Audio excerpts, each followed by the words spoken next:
Good morning student. आज हम लोग स्टार्ट कर रहे हैं fresh water fish culture paper 2 chapter number 9 fish seed production, जिसमें पहले वाले स्लाइड में हमने ये चैप्टर स्टार्ट किया था और जिसमें हमने पढ़ा था method of fish seed collection and production. तो इसमें हमने पढ़ा था कि रिवर से फ़िश की जो सीड्स होती हैं, एग्स होते हैं, उनको किस तरीके से कलेक्ट किया जाता है, कौन सी नेट उसमें यूज़ की जाती है, कौन से टाइप की नेट्स होती है। उसके बाद हमने method of collection of spawn हमने पढ़ा था। उसके बाद स्पॉन को कैसे मेजर किया जाता है, measuring of spawn quality and temporary storage के बारे में हमने पढ़ा था। उसके बाद इसी चैप्टर में बंद ब्रीडिंग एक टॉपिक आया था, जो कि हमको हमारे बुक में यहाँ पे नहीं दिया गया है, जो हमने प्रीवियस चैप्टर में पढ़ चुके हैं। चैप्टर नंबर 4 में हमने ये पढ़ा था। Fresh water fish culture paper 1 में 4 चैप्टर जो है उसमें हमने ये पढ़ा था बंद ब्रीडिंग। और जो नेक्स्ट है इंड्यूस ब्रीडिंग, वो यहाँ पे डिलीट कर दिया गया है, रिड्यूस कर दिया गया है। उसके बाद जो हमारा टॉपिक आता है फिश सीड ट्रांसपोर्ट। तो इस चैप्टर में अभी हम लोग जो नेक्स्ट टॉपिक है हमारा फिश सीड ट्रांसपोर्ट, ये हम लोग अभी स्टार्ट कर रहे हैं। तो पढ़ते हैं fish seed transport means transport कर कैसे की जाती है। फिश सीड मीन्स एक जगह से दूसरी जगह पे हम लोग क्या कैसे लेके जाते हैं और उसमें क्या क्या हमें प्रॉब्लम्स आती है, ये सब हम लोग इस टॉपिक में पढ़ने वाले हैं। Transport of fish seed in earthen pot और handis is an old practice in West Bengal. तो जब ट्रांसपोर्ट करते हैं फिशेस की, वो हंडीज जो अर्दन पॉट्स होते हैं उसमें किए जाते हैं। तो ये बहुत पुराना तरीका है और ये बहुत पहले से चला आ रहा है और वेस्ट बंगाल में ये अभी भी प्रैक्टिस होता है। तो अर्दन पॉट्स में सीड रखी जाती है पानी में और उसको एक जगह से दूसरी जगह पे ट्रांसफ़र किया जाता है। Heavy mortality of fish seed was observe during the transport in handis. तो जब हम लोग हंडीज़ में फ़िश सीड ट्रांसपोर्ट करते हैं तब हमें क्या दिखता है, वहाँ पे हैवी मॉर्टेलिटी होती है। मॉर्टेलिटी मीन्स फ़िश की जो डेथ रेट होती है, मीन्स कितनी फ़िश उसमें से डेड होती है, उसको क्या कहते हैं हम लोग, मॉर्टेलिटी। तो मॉर्टेलिटी वहाँ पे बहुत ज़्यादा होती है during the transportation through handis. The causes of mortality in transport are as follow. तो मॉर्टेलिटी के कॉजेस क्या है, तो ये यहाँ पे दिए गए हैं 1 बाय 1। तो मॉर्टेलिटी क्यों होती है ये हम लोग अभी पढ़ेंगे। क्यों फिश मर जाती है during transport. First is high carbon dioxide tension. तो वहाँ पे जो कार्बन डाइऑक्साइड है वो बहुत ज़्यादा वहाँ पे जमा हो जाता है, उसके वजह से फिशेस मर जाती है। डिफिशियंसी ऑफ ऑक्सीजन, ऑक्सीजन की कमतरता होने से भी फिशेस में मॉर्टेलिटी होती है। टॉक्सिसिटी ऑफ एक्यूमुलेटिंग वेस्ट, तो एक्यूमुलेटिंग वेस्ट मीन्स जो फिशेस एक्सक्रीट करती है वो जमा होके, उसका वेस्ट होने के बाद वो जो वेस्ट जमा हो जाता है उससे टॉक्सिक गैसेस वहाँ पे प्रोड्यूस होती है और उसके वजह से भी फिशेस में मॉर्टेलिटी आती है। Hyper active strain and exhaustion of the fish.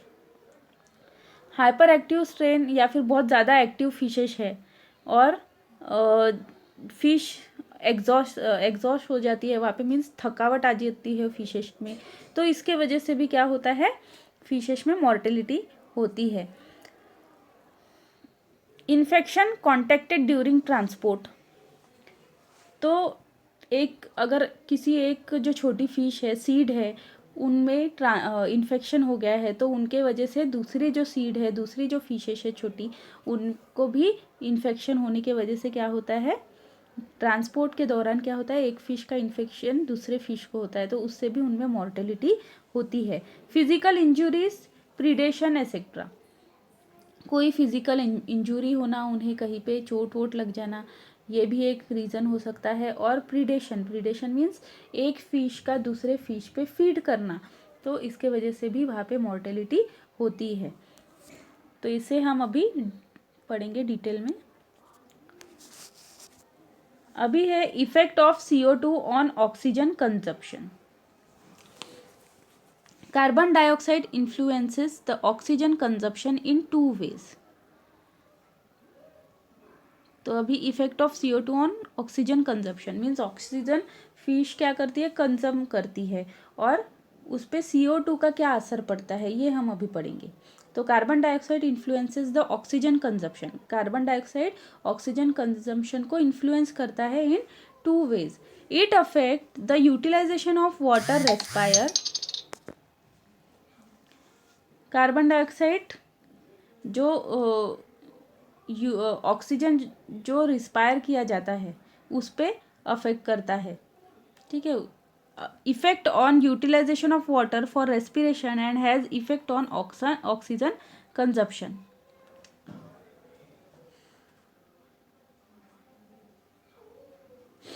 Effect on utilization of water for respiration means किस पे इफेक्ट करता है ये, वाटर पे, जो कि जिसमें रेस्पिरेशन का प्रोसेस हो रहा है, and has effect on oxygen consumption, और उसके थ्रू वो जो ऑक्सीजन कंजम कर रहे हैं फिशेज उस पे इफेक्ट करता है. Increase in partial pressure of CO2 in water has effect on oxygen consumption. Mean अगर वाटर में CO2 का लेवल अगर बढ़ जाता है तो वो भी हमारे फिशेस के ऑक्सीजन कंजप्शन पे इफ़ेक्ट करता है. Because there is increase in rate of ventilation, क्योंकि वहाँ पे वेंटिलेशन का रेट बढ़ जाता है. Increase in level of CO2 in water depresses the active metabolic rate till it reaches to standard rate. अगर CO2 लेवल बहुत बढ़ गया है वाटर का, तो उससे क्या होता है, जो मेटाबॉलिक एक्टिविटीज़ होती है फिशेस में वो डिप्रेस होने लगती है, कम होने लगती है, जब तक के वो CO2 एक स्टैंडर्ड लेवल पर आ नहीं जाता. Concentration increase above the standard level then it will be fatal to aquatic life including fishes.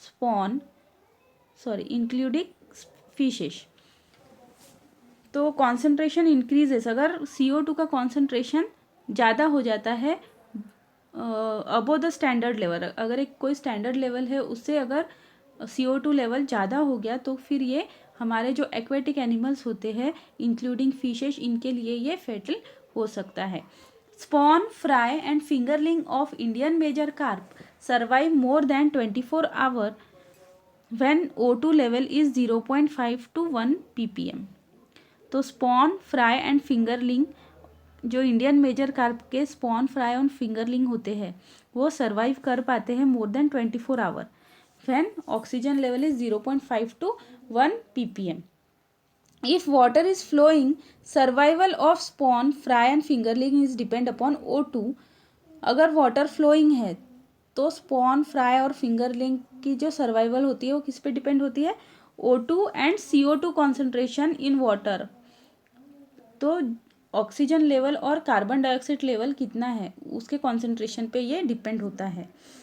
For example O2 is in between 1 to 4 ppm.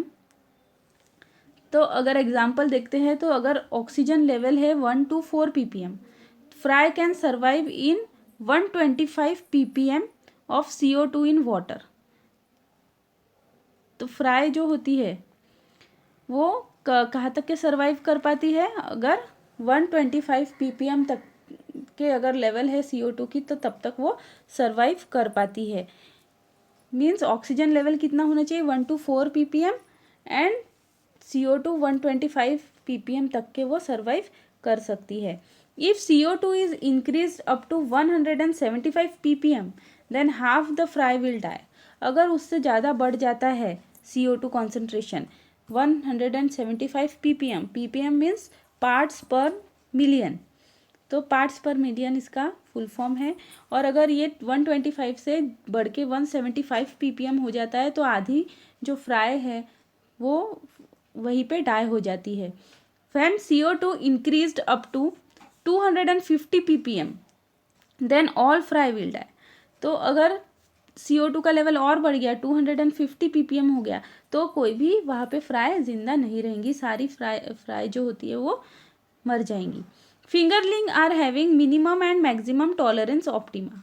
तो फिंगरलिंग का एक ऑप्टिमा है, टॉलरेंस ऑप्टिमा है, मैक्सिमम टू मैक्सिमम कितना इसमें वो survive कर पाएंगी O2 कॉन्सेंट्रेशन में, और मिनिमम टू मिनिमम वो कितना सर्वाइव कर पाएंगी।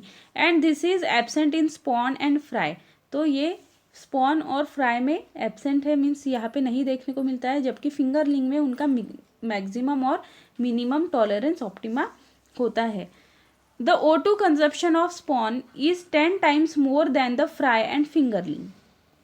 तो spawn का O2 consumption कितना होता है? 10 times more than fry and fingerling. In O2, in oxygen packed closed system, mortality of spawn is due to bacterial load in the medium. अगर एक क्लोज सिस्टम में हम लोग स्पॉन को ट्रांसफ़र कर रहे हैं, ट्रांसपोर्टेशन के दौरान हम उनको किसी क्लोज सिस्टम में रख रहे हैं, तो उनमें मॉर्टेलिटी क्यों होती है? ड्यू टू बैक्टीरियल लोड, क्योंकि उसमें बैक्टीरिया जमा हो जाता है, उसके वजह से मॉर्टेलिटी होती है। Bacterial load in the close system is increase due to death of spawn and bacteria utilise more oxygen. तो bacterial load in the close system is increase due to death of spawn, और bacteria उसमें create होता है, उसके बाद spawn क्या होते हैं? डेथ हो जाती है स्पॉन्स की, तो उस पर और बैक्टीरिया उसमें जमा होने लगते हैं, तो उससे बैक्टीरिया जो है वो इंक्रीज हो जाते हैं उस सिस्टम में। And bacteria utilise more oxygen as compare to spawn, और स्पॉन को जितना ऑक्सीजन नहीं लगता उससे कहीं ज़्यादा ऑक्सीजन बैक्टीरिया यूटिलाइज करते हैं। Within 24 hours bacterial load increases from 250 bacteria per ml to over 110 million bacteria per ml। तो 24 घंटे में ही बैक्टीरियल लोड इतना ज़्यादा इंक्रीज हो जाता है, फ्रॉम 250 बैक्टीरिया पर ml, ठीक है, to over 110 million bacteria per ml। Means कितना ज़्यादा ये यहाँ पे डिफरेंस दिख रहा है, पहले कितना था और 24 आवर के बाद वो 110 मिलियन बैक्टीरिया पर ml हो गए। तो कितने स्पीड में ये इंक्रीज हो रहे हैं। Fry can survive in any concentration of O2 above 0.5 ppm when the concentration of CO2 is up to 20 ppm। तो फ्राई कब तक के सर्वाइव कर सकती है? Any concentration of O2, oxygen का कितना भी कॉन्सेंट्रेशन अबोव 0.5 के ऊपर हो तो वो सर्वाइव कर सकती है। व्हेन द कॉन्सेंट्रेशन, और CO2 का कॉन्सेंट्रेशन कितना होना चाहिए? Up to 20 ppm। CO2 carbon dioxide works antagonistic to the toxicity of ammonia. Means ammonia toxicity के लिए CO2 जो है उसका वर्क कैसे होता है? अपोजिट होता है, ठीक है, विरोधक होता है। Ammonia is toxic when it is in unionised molecule condition. तो अमोनिया टॉक्सिक कब होता है? जब ये अनआयोनाइज्ड मॉलिक्यूलर कंडीशन में होता है। Low pH increases the degree of ionization of ammonia molecule. तो अगर pH अगर लो है उस वाटर का, तो वो क्या करता है? लो pH इंक्रीज करता है degree of ionization of ammonia molecule. Higher pH level in close system suppresses ionization of ammonia. अगर pH लेवल हाई है तो वो सप्रेस करता है आयोनाइजेशन ऑफ अमोनिया को, और अगर लो pH है तो वो क्या करता है? इंक्रीज करता है डिग्री ऑफ आयोनाइजेशन को, ठीक है। CO2 concentration eight 15 to 60 ppm reduces toxicity of ammonia. तो CO2 कॉन्सेंट्रेशन अगर 50 to 60 ppm के बीच में है तो ये रिड्यूस करता है टॉक्सिसिटी ऑफ अमोनिया की टॉक्सिसिटी को रिड्यूस करता है। Next topic is oxygen consumption in relation to oxygen content.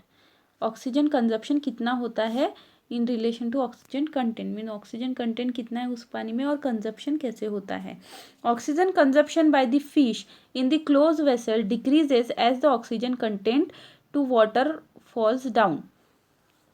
तो ऑक्सीजन कंजप्शन मीन्स फिश क्या करती है? कंटिन्यू ऑक्सीजन कंजम करती रहती है। तो क्लोज वेसल में अगर हम उसको रख दे तो क्या होगा? वो डिक्रीज होते रहेगा, क्योंकि फिश कंटिन्यूस क्या कर रही है? ऑक्सीजन कंजम कर रही है। तो इसीलिए oxygen content of water falls down. तो वाटर का जो ऑक्सीजन कंटेंट होता है, वाटर में जो प्रेजेंट ऑक्सीजन होता है वो क्या हो जाता है? फॉल डाउन हो जाता है। O2 consumption of fish is differ from species to species and size of the fish. तो हर एक फिश का अलग अलग कंजम्पशन होता है, ऑक्सीजन कंजम्पशन अलग अलग होता है फ्रॉम स्पीशीज टू स्पीशीज। तो कोई समझो एक स्पीशीज है उसको ज़्यादा ऑक्सीजन लगता है, दूसरी कोई स्पीशीज है उससे कम ऑक्सीजन लगता है, तो हर एक फिश को सेम कंटेंट ऑक्सीजन नहीं लगता है। तो साइज से भी ये डिफर करता है O2 consumption. For example, rate of O2 consumption per 50 number of spawn of katla and mrigal of the size range from 6 mm to 7 mm and average weight 0.85 mg was 0.06 mg per hour। तो अगर कतला और मृगल के, ये अभी example यहाँ पे बताया जा रहा है O2 कंजम्पशन के बारे में, अगर हम लोग 50 नंबर स्पॉन ले कतला और मृगल के तो क्या होगा, और उनकी साइज़ कितनी होनी चाहिए, अबाउट 6 mm टू 7 mm, और एवरेज वेट उनका 0.85 mg। तो हमने सब ये सेम साइज़ की फिशेस यहाँ पे ली है, तो उनका जो O2 कंजप्शन है वो कितना होगा, 0.06 mg per hour. Where as in rohu, अभी रोहू के बारे में, rohu with same specification was 0.04 mg per hour. अगर रोहू अगर हम लेते हैं सेम स्पेसिफिकेशन मीन्स उतने ही नंबर में, उतने ही साइज में, उतने ही वेट में, तभी भी उनका जो ऑक्सीजन ये है ऑक्सीजन कंजम्पशन है वो कितना रहेगा, 0.04 mg per our. During this period temperature of water ranges from, तो इस दौरान जो पानी का टेम्परेचर होगा वो कितना होगा, 26.3 degree Celsius to 28.7 degree Celsius, और pH रेंज कितना होगा, फ्रॉम 7.1 टू 7.8, और dissolve O2 range from 3.2 to 6 ppm and CO2 from 1.88 to 5.2 ppm। Means जो वाटर की जो कंडीशन है वो भी सेम है, बट सब पहले हमने कौन से लिए, spawn of catla and mrigal, तो उनको कितना लग रहा है O2 consumption, 0.06 mg per hour. But rohu का अगर हम ले रहे हैं तो उनमें 0.04 mg पर आवर इस तरीके से ऑक्सीजन कंजप्शन हो रहा है। Next is effect of ammonia on O2 consumption. In close system large quantity of ammonia is excreted by fish. तो अगर क्लोज सिस्टम होता है उसमें फिश क्या करती है, एक्सक्रीशन करती है, ठीक है। एक्सक्रीशन करने के बाद वो क्या होता है, अमोनिया। तो large quantity of ammonia is excreted by fish. Fish बहुत ज़्यादा अमाउंट में अमोनिया एक्सक्रीट करती है।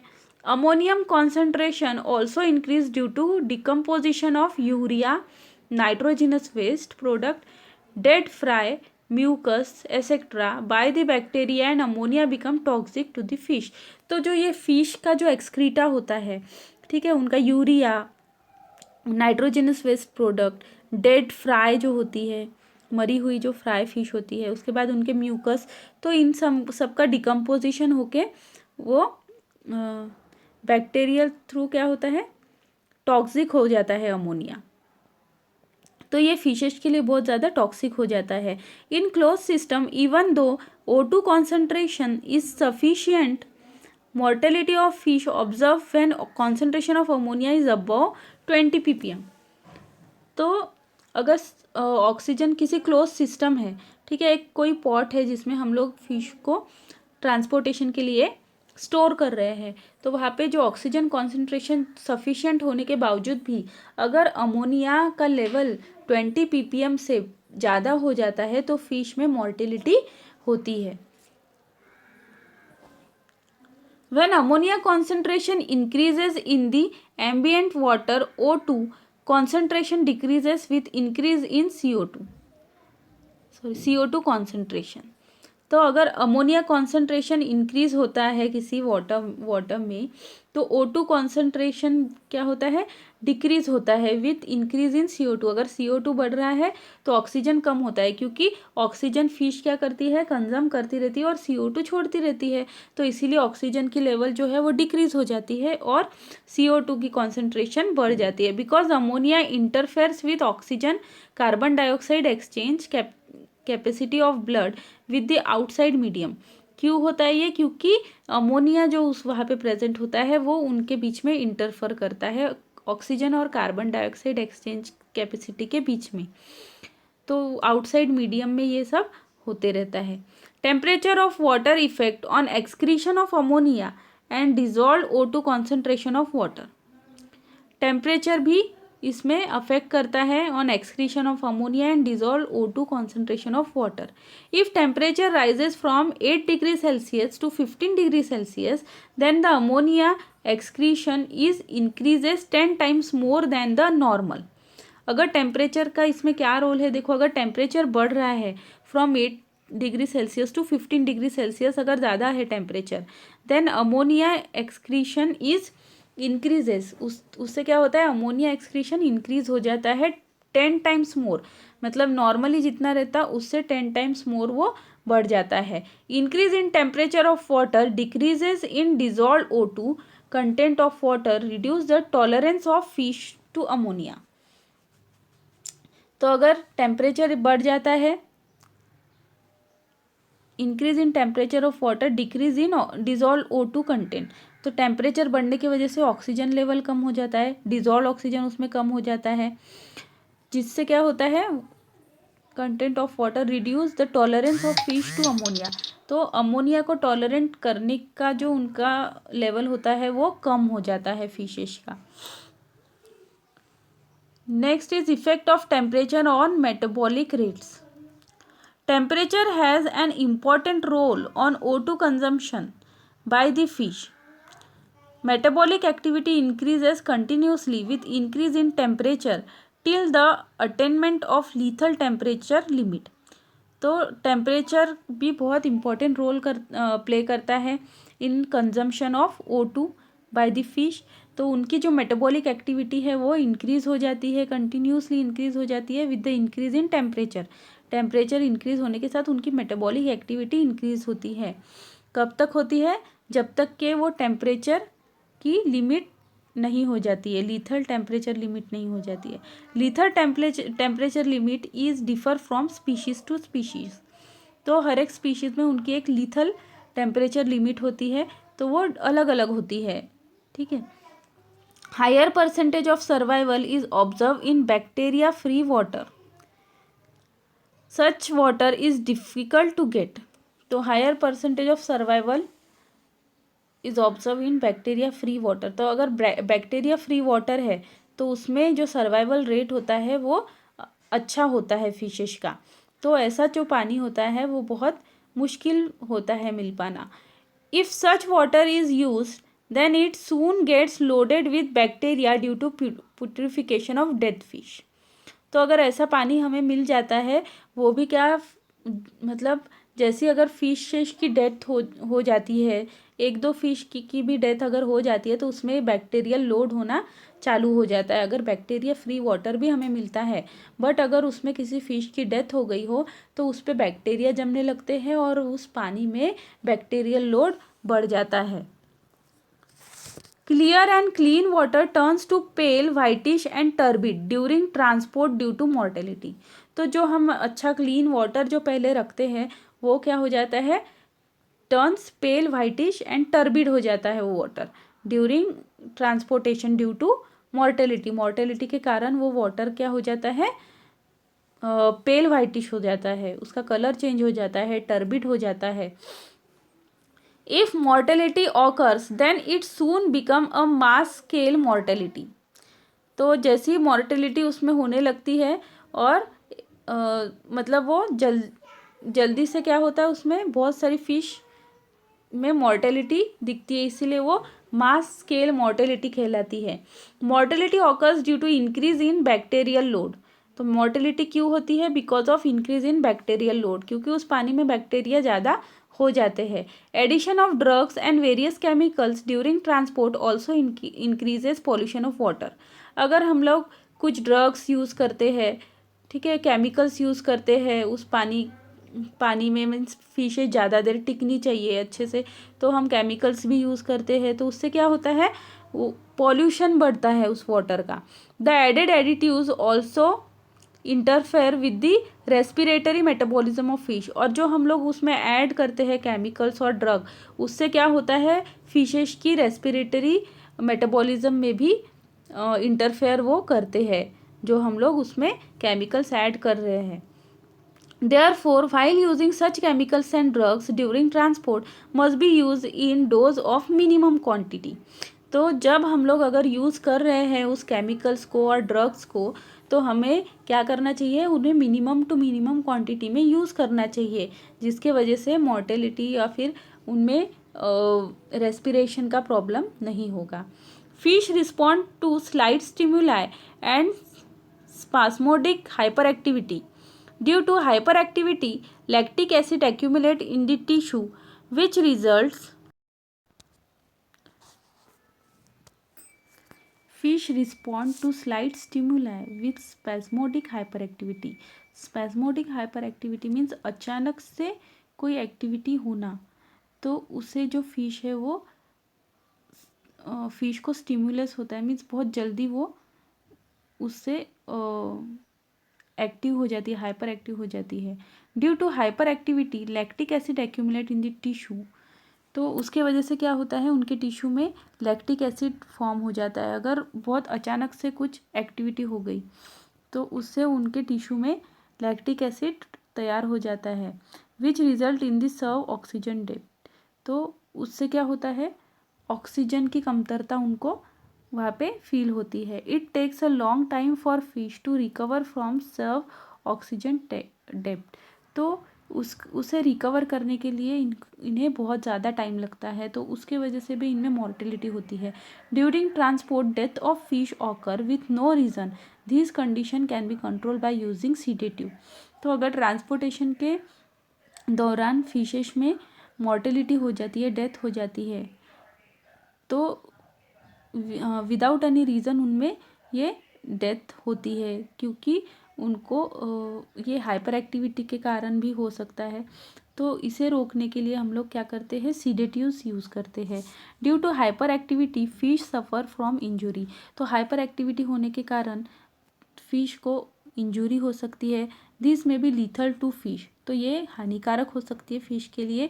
This risk can be overcome in transporting uniform size fishes in adequate quantity. तो ये जो रिस्क होता है, तो ये हम लोग कम कर सकते हैं by transporting uniform size fish. एक सेम साइज़ की फ़िश हम लोग जब अगर ट्रांसपोर्ट करते हैं, और उनकी क्वांटिटी भी बहुत ज़्यादा नहीं होनी चाहिए, उस पानी के हिसाब से, उस वेसल के हिसाब से एडिक्वेट क्वांटिटी में अगर फ़िश हम लोग यूनिफॉर्म साइज़ की ट्रांसफ़र करते हैं, तो ये रिस्क कम किया जा सकता है। नेक्स्ट है method for packing and transport. तो मेथड कैसे है, पैकिंग कैसे किया जाए और उनका ट्रांसपोर्ट कैसे किया जाए। For the transportation of fish seed, 2 methods are in practice such as. Fish seed transfer करने के लिए 2 मेथड्स यहाँ पे दिए गए हैं। Open system, one is open system and second is close system. Open system comprises of open carrier with और without artificial aeration, oxygenation, water circulation. तो ओपन सिस्टम क्या होते हैं, ओपन सिस्टम ओपन कैरियर होते हैं जिसमें कोई भी तरह का आर्टिफिशियल एरेशन उसमें नहीं होता, या फिर ऑक्सीजनेशन नहीं होता, वाटर सर्कुलेशन नहीं होता। और close system having sealed air tight carriers. तो close system means sealed air tight carriers होते हैं, मीन्स पूरी तरीके से वो पैक होते हैं विथ ऑक्सीजन, जिनमें एरेशन की फैसिलिटी होती है, बिकॉज क्योंकि वो क्लोज होते हैं। और ओपन सिस्टम में ओपन होने के कारण उसमें कोई एरेशन नहीं लगाया जाता। Before transportation fish seed is conditioned in order to rid them from excreta and to injure them to subsist in a restricted area। तो बिफोर ट्रांसपोर्टेशन फिश सीड को कंडीशनिंग की जाती है, मीन्स उन्हें बहुत देर तक रखा जाता है, इसलिए उनको खाना पहले बहुत ज़्यादा खाना नहीं दिया जाता। उनका एक्सक्रीटा भी पहले ही हो जाता है, एक्सक्रीशन, और बाद में उनको ट्रांसफ़र किया जाता है ताकि वो वहाँ पे ज़्यादा से कम एक्सक्रीशन करे और ट्रांसपोर्ट तक के वो पानी क्लियर रहे। The most common method of conditioning is to store fry in the cloth hapa in pond और in a still part of a river. तो सबसे कॉमन मेथड है कंडीशनिंग का, उन्हें क्लोथ हापा में रखा जाता है। वो पॉन्ड में भी लगाया जाता है या फिर किसी स्टील पार्ट, रिवर के स्टील पार्ट में भी लगाया जाता है। Depth of water in Hapa should be 30 to 35 centimetre from bottom. तो बॉटम से उसकी जो डेप्थ होती है वो कितनी होनी चाहिए, 30 to 35 centimetre from bottom of hapa. Minimum condition period is 6 hour and maximum period is 72 hour. तो कम से कम हमें हापा में उन्हें 6 आवर के लिए रखना होता है और मैक्सिमम टू मैक्सिमम हम 72 आवर्स के लिए उन्हें वहाँ पे रख सकते हैं बिफोर ट्रांसफ़र। और इसी को क्या कहते हैं, conditioning. Different type of containers are use for conditioning such as boxes made of wire meshes, bamboo or cane wicker works, barrels, temporary enclosure made of netting और bamboo netting, क्लोथ हापा etcetera. तो अलग अलग containers इसके लिए conditioning के लिए use किए जाते हैं, जैसे कि बॉक्स जो कि वायर मेश से बने हैं, बाम्बू और cane wicker works, barrels, temporary enclosures जो कि नेट से बने हो और बाम्बू नेटिंग, और क्लोथ हापा। क्लोथ हापा बहुत कॉमनली यूज़ किया जाता है। Natural clean water with temperature 20 degree Celsius is suitable for conditioning. तो कंडीशनिंग जब हम करते हैं तो उन्हें हम लोग नेचुरल क्लीन वाटर में रखते हैं जिसका टेम्परेचर 20 डिग्री तक होता है। Fry and fingerling should not be handle with bare hand to protect them from fungal and bacterial infection. तो फ्राई और फिंगरलिंग को हैंडल करते वक्त हमें उन्हें बेयर हैंड से नहीं छूना है, उन्हें हमको फंगल अटैक या बैक्टीरियल अटैक नहीं होना चाहिए, इन्फेक्शन नहीं होना चाहिए, इसके लिए हमें ग्लव्स वगैरह यूज़ करना है। Fry after collection from nurseries are stock in net fixed in pond. तो फ्राई को जब हम कलेक्ट करते हैं नर्सरी से तो उन्हें किस में स्टॉक कर दिया जाता है, जो पॉन्ड में नेट फिक्स की होती है उसमें शिफ्ट किया जाता है।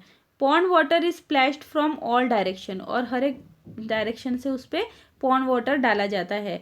Due to the splashing of water fry frighten and pass excreta and vomit the food taken. तो वो स्प्लैशिंग के कारण, हम पानी उस पर फेंकते हैं, उसके कारण क्या होता है, जो फ्राई होती है वो डर के मारे एक्सक्रीटा उसका पास हो जाता है, एक्सक्रीशन हो जाता है और वॉमिटिंग हो जाती है उनको, जिससे फूड बाहर आ जाता है। तो उनका जो स्टमक होता है वो पूरी तरीके से खाली हो जाता है। Fry with empty stomach and properly conditional in ready to transport. तो उसके बाद जो फ्राई है उनका जो स्टमक है वो पूरी तरीके से एम्प्टी होने के बाद प्रॉपरली उनकी कंडीशनिंग हो जाती है और वो ट्रांसपोर्ट के लिए रेडी हो जाती है। तो यहाँ तक हमारा टॉपिक था। उसके बाद हम ओपन सिस्टम ऑफ ट्रांसपोर्ट और क्लोज सिस्टम ऑफ ट्रांसपोर्ट अच्छे से डिटेल में स्टडी करेंगे। तो आज यही तक है। Thank you students.